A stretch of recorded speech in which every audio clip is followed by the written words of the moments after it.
The second item that I wanted to highlight is a possibility we may want to look at for our individual committees as perhaps a substitute for the conference calls that we often do. I know those can run up an expense. They could be, somewhat complicated to get everybody on board with.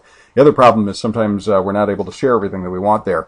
Google and others, but probably most prominently Google, are trying to push out video conferences that you can get for free. Now, Google's given them a very silly name. They call them Hangouts. I think it's a ridiculous name, but it's what it is.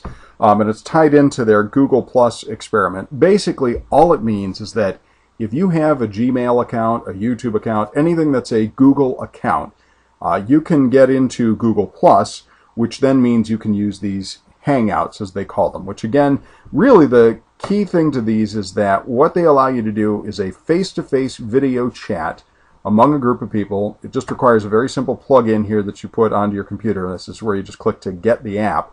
And what you can do there is have a group of people just get on board with a group meeting. It's they promote it here as virtual meetings. And what you can do is get up to 10 people involved in a single meeting, and in one of these video chats, you can actually see everybody, all 10 people in little screens at once. But you can do things like share a common screen that then people can edit and work with. This could be really useful for some of the committees, like, say, the Fall Conference Planning Committee. Instead of trying to get everybody together in one room at once, this would be a way for us to have those meetings and work with stuff that everybody has to see at the same time, but without necessarily having to put everybody in the same room at the same time. Could be a way to save time, money, travel, and a lot of effort for some of these different committees. Also, of course, could represent a cost-saving tool for conference calls. Now, it does require that you register and have an account. It also requires that you have a working webcam with an internet connection that can handle video.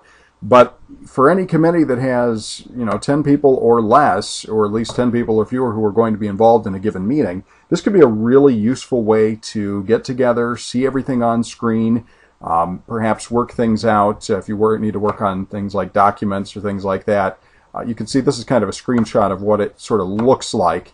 You have a main screen, and then you can have these multiple individual screens for all the different people who are involved. Again, I've used them. They're pretty simple, pretty intuitive.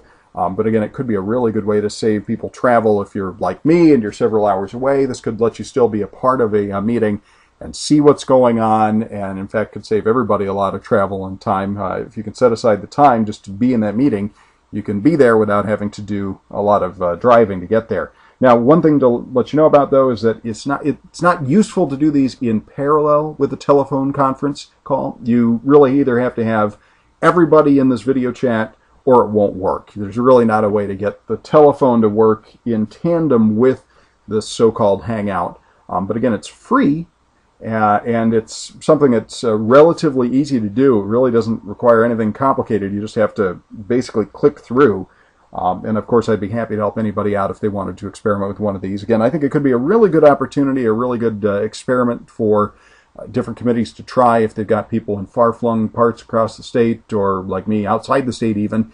You could get people together to do something in a meeting role, but without having to get everybody on the phone at once, and so that you can see things in real time. Again, you can share stuff in this big central screen. So if you would need to make annotations, say to a conference schedule or something like that, everybody can see things all at once. So again, that's the Google Plus Hangout is what it's called. Again, stupid name, but it's a pretty useful tool. And again, if anybody has any questions or would like to try one of those out, just go ahead and let me know.